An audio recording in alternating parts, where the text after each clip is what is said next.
Hello dear students. So starting with the chapter number 1, commission, brokerage and discount. As we completed one chapter, that is insurance and annuity, and today we are starting the chapter commission, brokerage and discount by me. And if you have not subscribed still, please subscribe the channel so you will get a update of each and every lectures. चलिए फिर आज हम लोग देख लेते हैं कि commission, brokerage and discount क्या होता है। पहले इसका इंट्रोडक्शन देख लेते हैं, उसके बाद हम लोग ये चैप्टर के सम्स देखेंगे।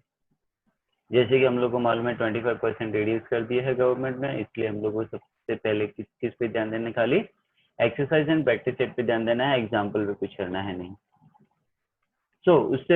उसके लिए सबसे पहले कमीशन, ब्रोकरेज एंड डिस्काउंट समझ लेते हैं। आई थिंक आपको किसी किसी को मालूम भी है, बट किसी किसी को नहीं मालूम है, वो एक बार जरूर वीडियो देख लें। So commission and brokerage and agents. So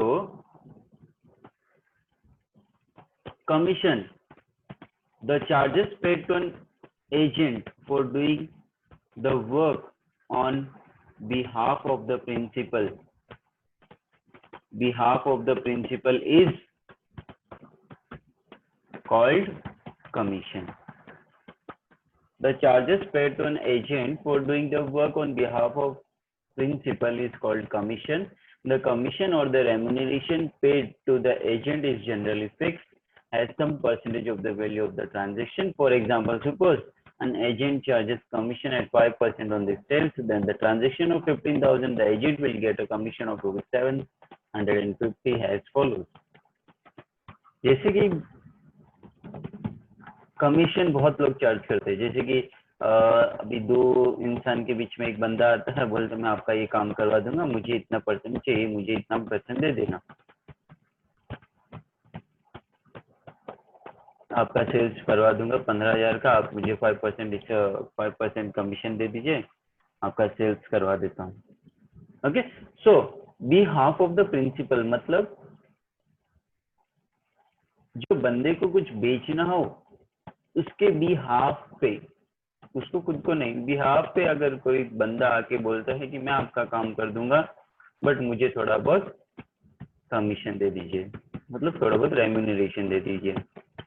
Okay, what is commission agent? Commission agent is a person who buys or sells goods on behalf of principal and get commission for his services. अगर आज suppose मैंने एक factory से माल उठाया 15 लाख का और मैंने बोला आपका ये माल जो है मैं बिकवा दूंगा मार्केट में, तो मैं क्या करूंगा, फैक्ट्री से सामान ले लूंगा, सामान लेके वापस दुकानों में बोलूंगा कि ऐसा है, अच्छा है, मस्त है, बहुत जबरदस्त है, काम कीजिए, आप इतना ले लीजिए, इतना ले लीजिए, इतना अच्छा माल आपका बिक जाएगा, ये वो ऐसे करके मैं उनको कह के उनको कर दूंगा। बट आफ्टर दैट मुझे क्या मिलेगा, तो मैं क्या बोलूंगा कि आपका फैक्ट्री वालों को बोलूंगा कि अगर आपका सामान बिकवाना है तो मुझे कुछ न कुछ परसेंटेज चाहिए। फैक्ट्री वाले ने बोला ठीक है 2% तुम्हारा, जो भी जितना माल बेचोगे 15 लाख में से उसका 2% आपका माल, ठीक है। So on behalf of the factory and on behalf of the seller, okay, I am doing the work of factory मालिक का, फैक्ट्री मालिक का मैं काम कर रहा हूँ।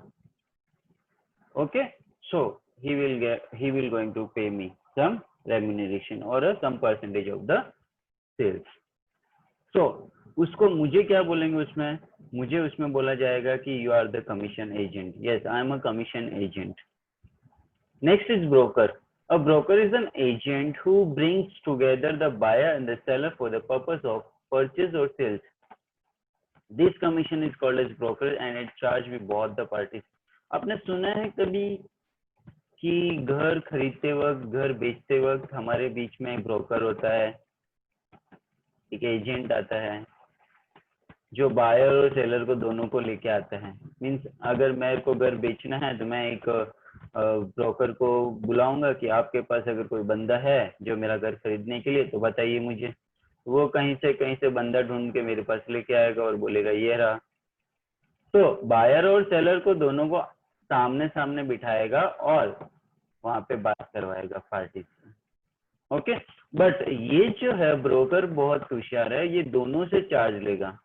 अगर 2% मेरे से चार्ज ले रहा है अगर बेचने का घर, तो 2% सामने वाली पार्टी से भी चार्ज लेगा अगर वो घर खरीद रहा है तो। ओके, सो ब्रोकर जो है वो क्या करता है, बायर और सेलर को साथ में लेके आता है टू परचेज और सेल्स। परचेज कोई परचेज करता है, कोई सेल्स करता है, और वो ब्रोकर चार्ज करता है both the parties, brokerage charge करता है दोनों पार्टीज से। Next is del credit agent. Dell credit agent also nothing but some type of discount. A Dell creditor agent gives guarantee to his principal that the party whom he or she sells the goods will pay the sales price of goods. If a buyer is unable to pay after the transaction is completed, a Dell creditor's agent is liable for the payment. अब मैं 2-3 जन को लेके गया suppose factory में सामान दिखाने के लिए, और जो भी दुकानदार है, सेलर है, वो मेरे साथ गए। मैं उनको बताया ये फैक्ट्री में माल बिकता है, ऐसा अच्छा है, ये इतना अच्छा है, आप ये ले लीजिए। उनको पसंद आ गया और उन्होंने क्या किया, खरीद लिया। अब जब माल खरीदा तो मुझे फैक्ट्री वाले ने बोला, देख मैं तेरे भरोसे पे इनको माल दे रहा हूँ, अगर कल को इन लोगों ने मुझे पैसे नहीं दिए तो मैं तेरे से लूंगा। मैंने बोला ठीक है, एटलीस्ट इनको माल दे दो, मैं इनका गारंटी लेता हूँ। So del creditor agent gives guarantee to his principal, the party to whom he or she sells the good will pay the sales price of goods.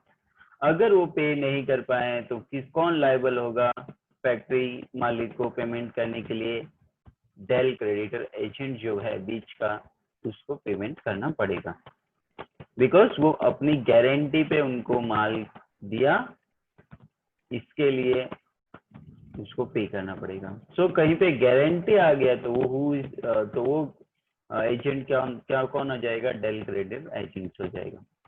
Agents get additional commission other than usually commission for this.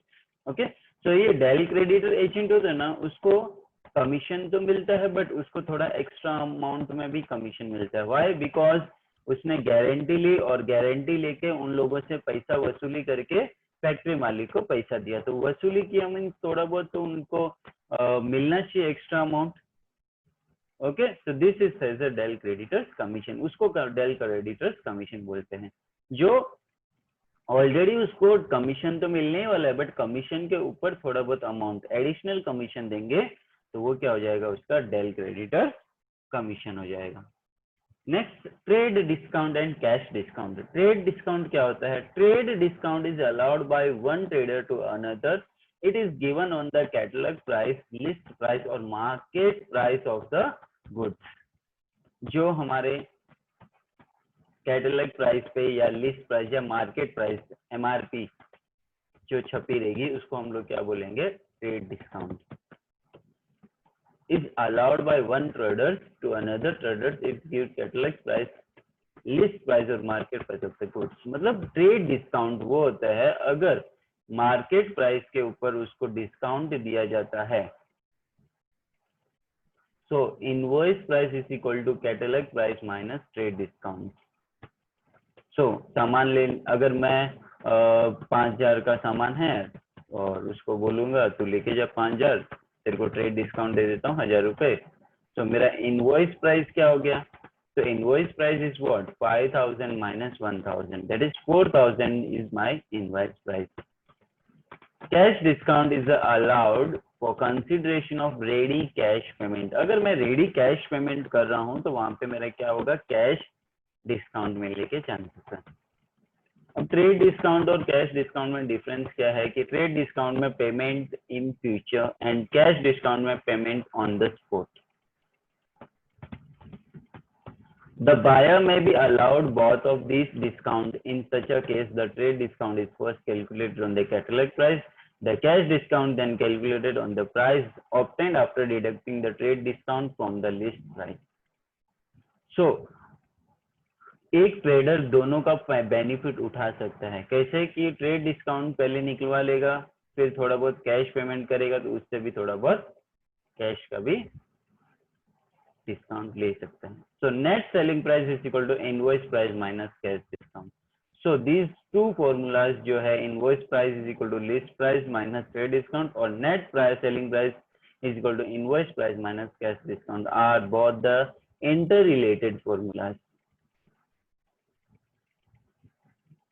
So you have to learn both the formulas and यहाँ पे नीचे और दो formula दिए हैं, profit is equal to net selling price minus cost price and loss is equal to cost price minus selling price. ये हम लोग बचपन से पढ़ते ही आ रहे हैं। Next is what present what sum due and true discount. When businessman sells goods on credit, the price quoted for goods included a sufficient margin of interest for the period of credit allowed. एक businessman अगर goods बेच रहा है, जो उसके ऊपर price लगाया है, मार्जिन जो है उसके ऊपर इंटरेस्ट भी वो चार्ज करके फिर वो पैसे लेता है। जैसे कि कैसे, suppose the goods, one example is given here, example is given, what example, suppose the goods are worth ₹100, ये 100 रुपए का गुड्स है। If the payment is made on the spot, अगर मैं पेमेंट दे दूं तो उस वक्त मुझे कितना रुपए देना पड़ेगा, 100 रुपए देना पड़ेगा। However, if a credit of 4 months is allowed, then the businessman will quote the price by adding interest for 4 months to ₹100. If the rate of interest is 12% per annum, then the interest for 4 months will be ₹4. Therefore, the customer has to pay ₹104 after 4 months. अगर आज suppose सामान लेने जाता हूँ मैं दुकान पे, दुकान वाले ने बोला 100 रुपए का सामान, मैंने बोला ठीक है मैं 4 महीने बाद पेमेंट करूंगा। दुकान वाले क्या बोलेगा, 4 महीने मेरे को वेट करना पड़ रहा है, इसके लिए मेरे को इंटरेस्ट चाहिए, इसके लिए इंटरेस्ट मैं 12% लगाऊंगा। तो 12% इंटरेस्ट लगाया तो उसका 4 रुपए होता है 4 महीनों का। तो बोला, उसने बोला ठीक है लेके जा सामान, 104 रुपए मुझे 4 महीने के बाद देके जाना। सो अगर मैं 4 महीने बाद दूं तो 104 देना पड़ेगा। अगर आज ही पेमेंट कर दूं तो मुझे 100 रुपए में ही काम हो जाता है। Yes, in other word 104 due after 4 months at 12% per annum are equivalent to ₹100 today. आज अगर 100 रुपए दे दूं तो वो किसके बराबर है, 104 रुपए के बराबर है 4 महीने के बाद। बस इतना ही फर्क है कि 4 महीने मुझे वेट करना पड़ रहा है। अगर 4 महीने अगर आप पेमेंट नहीं करोगे तो 104 देना पड़ेगा, वरना आज दे दे तो 100 रुपए, मतलब दोनों के दोनों इक्विवेलेंट है, सेम है अमाउंट। तो Hence ₹100 are known as a present value. 100 जो है उसको हम लोग क्या बोलेंगे, प्रेजेंट वैल्यू बोलेंगे, of ₹104 due after 4 months and due after due, sum due amount कौन सा हो गया, 104। Hence 12% per annum, 104 is known as a sum due and ₹4 is known as the true discount. True discount, not trade discount. It's a true discount on the sum due. So अगर 100 रुपए है उसको हम लोग प्रेजेंट वैल्यू बोलेंगे, मतलब आज अगर पेमेंट कर रहा है तो आपका प्रेजेंट वैल्यू है 100 रुपया। अगर आपको 4 महीने वेट करना है तो आपको 104 रुपए पेमेंट करना, उसको बोलेंगे सम ड्यू। क्यों उसको सम ड्यू बोलेंगे, क्योंकि इसके ऊपर इंटरेस्ट भी चार्ज किया गया है, इसके लिए सम ड्यू। एंड जो इंटरेस्ट जो चार्ज किया है उसको हम लोग ट्रू डिस्काउंट बोलते हैं, वो है 4 रुपया। The true discount is interest on the present worth at the given rate of interest for the given period. We have present worth plus true discount is equal to sum due, correct? Present was 100 rupees है, true discount 4 रुपए है, तो sum due कितना हो गया हमारा, 104 रुपया हो गया। ओके, एंड ट्रू डिस्काउंट निकालने के लिए क्या फॉर्मूला है कि present worth is how much, present worth is कितना अमाउंट है, प्रेजेंट वर्थ का अमाउंट है सपोज यहाँ पे 100 rupees multiply by number of years. So number of year is more 4 upon 12, 4 months. So 4 upon 12 and rate of interest is how much? Rate of interest is 12%. 12%.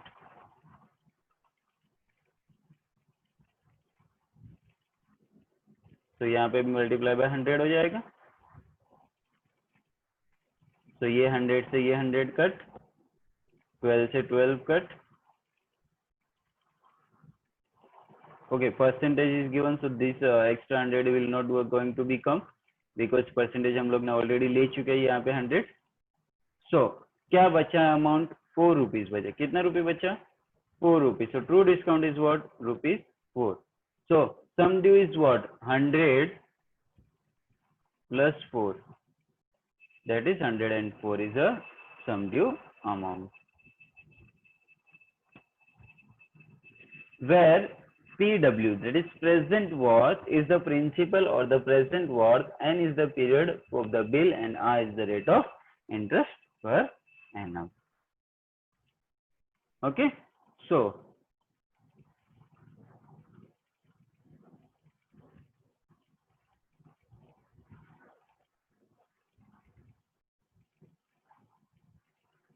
present worth, sum due and true discount अपना clear हो गया सबको तीनों को. Next is what? Drawer and drawee, date of bill, face value, nominal due date, legal due date, discounting of bill. ये सारा का सारा आपको यूज होगा. कहाँ यूज होगा? ये सारा का सारा आपको यूज होगा अकाउंट्स में, बिल ऑफ एक्सचेंज में. तो अगर आप यहाँ पे समझ लोगे तो बिल ऑफ एक्सचेंज आपके लिए इजी हो जाएगा. So drawer and drawee. Drawer, who is drawer? A person who draws the bill is called as drawee. A person on whom the bill is drawn is called a drawee. Date of bill and face value. The date of on which the bill is drawn is called as the date of bill. The amount for which the bill is drawn is called as face value of the bill. It is the sum due on the present worth. Period of the bill is the time after completion of the which drawee receives the payment. Nominal due date and legal due date. The date on which the period of bill expires is called as a nominal due date. The buyer has to make the payment to the seller on this day. However, the buyer is allowed to the payment amount even 3 days later. These 3 days called the grace days. The date obtained after adding 3 days of grace days to the nominal due date is known as a legal due date. Discounting of bill. If the drawee of the bill wants to money before the legal due date, then there is a facility available at the bank or with an agent who can discount a bill and pay the amount to the drawer after deducting some amount from face value of the bill. This is called as a discounting the bill. Now, अगर मैं आपको एक ही साथ में सारा का सारा explain कर देता हूँ. ड्रॉवर और ड्रॉवी कौन होता है? बायर एंड सेलर्स होते हैं, जो कि गुड्स क्रेडिट बेसिस पे खरीदते हैं. तो ड्रॉवर जो होता है वो सेलर होता है जो कि गुड्स बेचता है क्रेडिट पे. क्रेडिट मतलब पेमेंट बाद में करने वाला है. और ड्रॉवी वो पर्सन होता है जो कि गुड्स को खरीदता है. Next, date of bill. Bill के ऊपर जो डेट रहेगी वो डेट ऑफ बिल होता है. और फेस वैल्यू मतलब जो अमाउंट है. अगर 50,000 का गुड्स लिया है तो 50,000 is your face value. Okay. Nominal due date मतलब अगर उस बंदे ने बोला है कि 3 महीने बाद मुझे पेमेंट देना है, तो जनवरी 1 को अगर वो गुड्स लेके गया तो जनवरी के बाद फरवरी, जनवरी फुल, फरवरी फुल, मार्च. ओके. तो मार्च को उसको क्या होना चाहिए? पेमेंट आनी चाहिए. ओके. मार्च एंड होने के बाद उसको पेमेंट आना चाहिए, बिकॉज 3 मंथ के बाद बोले. अगर उस दिन वो पेमेंट ना करे तो नोटरी पब्लिक ने क्या बोला है कि 3 डेज उसको एक्स्ट्रा देने का. सो 3 डेज अगर उसको एक्स्ट्रा देंगे तो वो होता है लीगल ड्यू डेट. बिकॉज किसने दिया? ये लॉ ने बोला है 3 डेज एक्स्ट्रा दो अगर पेमेंट वो उस दिन नहीं कर पा रहा है. और जिस दिन डेट खत्म हो रहा है उसका, उसको बोलते हैं नॉमिनल ड्यू डेट. और 3 डेज अगर एक्स्ट्रा उसको दे दिया उसको ग्रेस डेज बोलते हैं, तो उसको लीगल ड्यू डेट बोलेंगे. डिस्काउंटिंग या बिल मतलब होता है कि अगर वो बंदे से वेट नहीं हो रहा है 3 महीने कि भाई मुझे पैसे अर्जेंट में चाहिए, I can not wait for the 3 months, तो इसके पास एक फैसिलिटी अवेलेबल है. वो जाएगा बैंक के पास और बैंक से क्या करेगा? वो बिल जो है बैंक को दे देगा और वहां से पैसे उठा लेके आ जाएगा.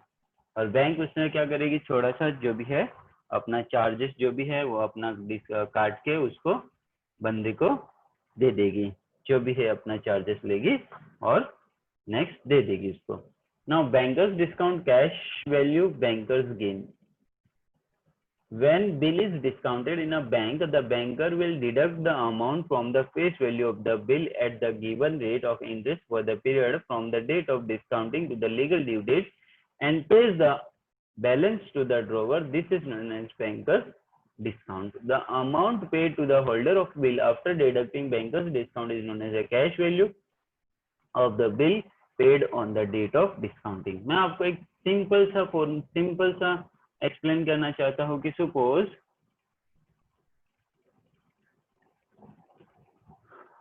5,000 रुपए का बिल था,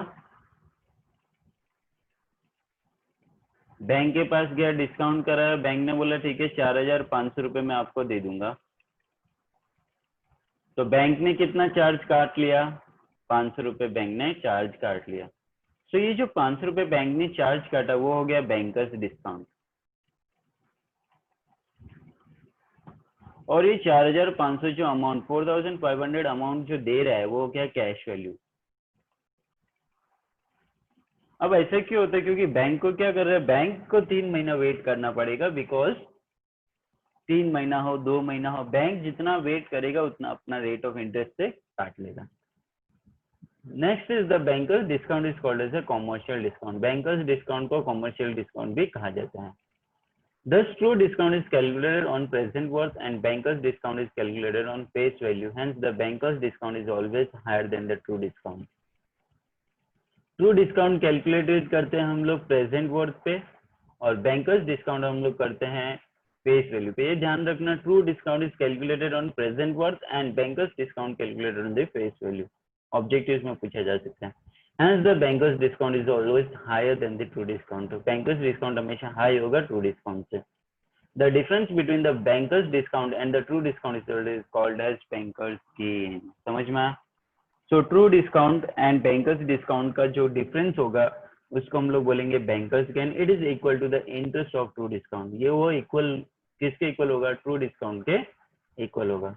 नेक्स्ट इज द फॉर्मूलाज, जो कि आपको बहुत अच्छे से लर्न करना है, बिकॉज ये फॉर्मूला अगर आप लोग लर्न नहीं करेंगे तो आई डोंट थिंक सो आप ये चैप्टर कर पाएंगे। So you have to read and learn the formulas, each and every formula. S D means sum due is equal to P W means present worth plus T D means true discount, trade discount. Next is trade discount is equal to P W into N into R by 100, BD is equal to SD into N into R by 100. BG is equal to BD minus TD. BG is equal to TD into N into R into 100. Cash value is equal to SD minus BD.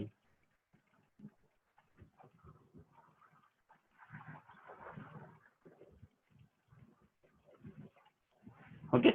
So ये अपना जो भी था introduction का part था, आज हम लोग इंट्रोडक्शन पार्ट खत्म कर दिए हैं, और नेक्स्ट लेक्चर में हम लोग क्या करेंगे? नेक्स्ट लेक्चर में हम लोग करेंगे एक्सरसाइज स्टार्ट करेंगे, फर्स्ट एक्सरसाइज स्टार्ट करेंगे, और हम लोग जितना हो सकेंगे मिनिमम मैक्सिमम जो भी है 4 लेक्चर्स तो लगेंगे आपको, कि 4 लेक्चर्स में आपका ये चैप्टर वाइंड अप कर देंगे। Thank you so much. और वापस एक रिक्वेस्ट, फ्रेंड्स को बोलिए सब्सक्राइब कीजिए, आप तो कर ही दिए होंगे, बट फ्रेंड्स को भी भेजिए, बोलिए पढ़ने का अच्छा तरीका है, मिल रहा है ऑनलाइन लेक्चर्स, ऑनलाइन जैसा तो बेटर है ना। Okay, so subscribe the channel, like it, share it with your friends, and see you in the next lecture. Goodbye. Thank you.